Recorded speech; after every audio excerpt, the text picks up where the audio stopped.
Hello, friends. This is Dave Hurwitz, executive editor at ClassicsToday.com, here with If I Could Only Choose One Recording by Artist X, it would be recording Y.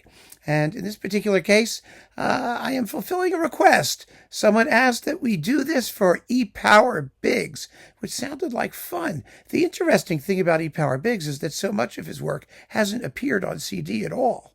But happily, the one I would probably pick anyway, well, at least in its current format, is this one, The Glory of Gabrieli. It's amazing. This is an amazing, amazing record. Always was. Originally, it was part of a 3 LP set.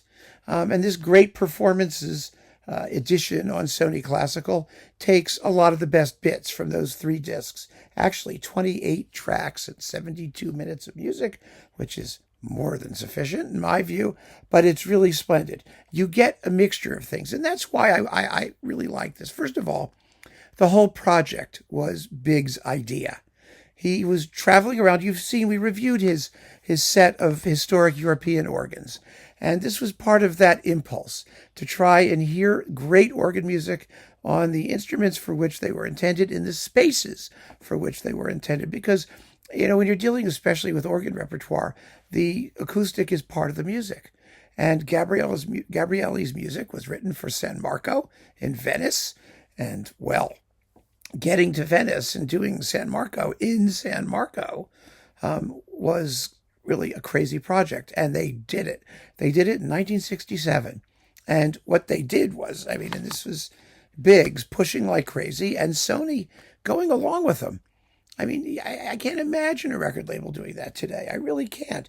But you have BIGGS on the organ, an organ, by the way, which was brought all the way from Austria and installed in the organ loft where the organ would have sat in Gabrieli's day, just for the purpose of this recording. And then you've got the Gregg Smith Singers and the Texas Boys Choir of Fort Worth, which is an excellent group, by the way. The Edward Tarr Brass Ensemble, which came from Germany, and which played both period instruments and modern instruments, depending on the work. They weren't dogmatic about it. If they thought it sounded better with modern instruments, they used them. If it sounded better with period instruments, they used them. And then the Gabrieli Consort, La Fenice, all conducted by Vittoria Negri, who was really a wonderful conductor of this stuff, a wonderful artist, generally. And somehow they managed, as the notes taught by John McClure, the producer, tell us, they got through Italian customs. They got through the church bureaucracy at San Marco. They got everybody to Venice, which is not the easiest place to get to. And in 1967, it was probably even harder. And they spent something like 10 days making these recordings. And it's extraordinary.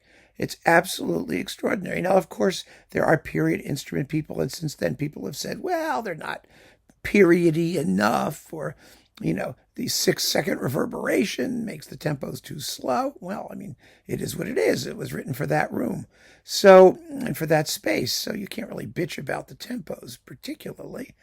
People will, of course. The instruments were wrong. You hear all this kind of crap. Some people say that the intonation is a little faulty.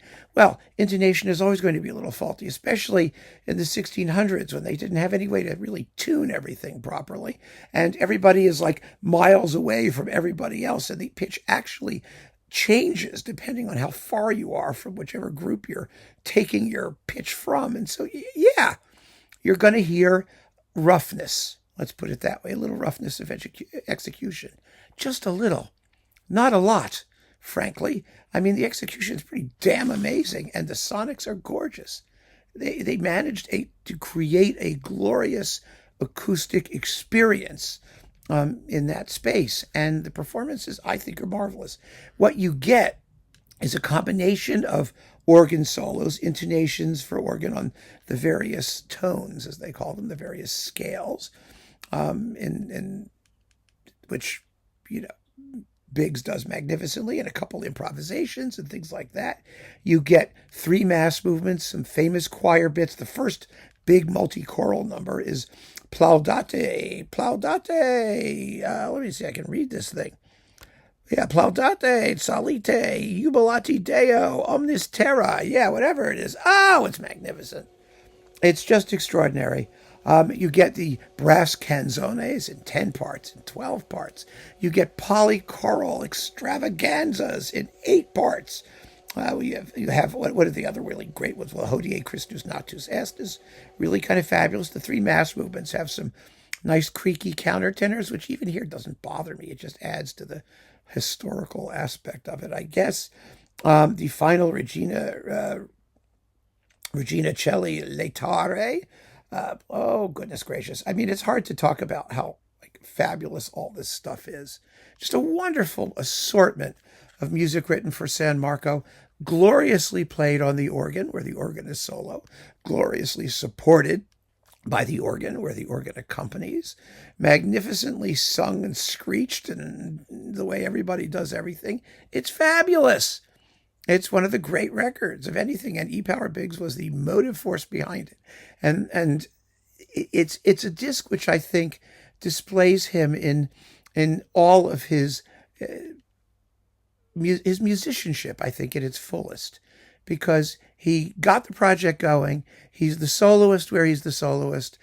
He was involved in selecting the repertoire with Vittoria Negri. They got together and put together this whole thing. And I think it's a wonderful tribute to him as a musician and a stunning record. And there's not that much Gabrieli out there after all. Well, I mean, there's a lot more now than there was.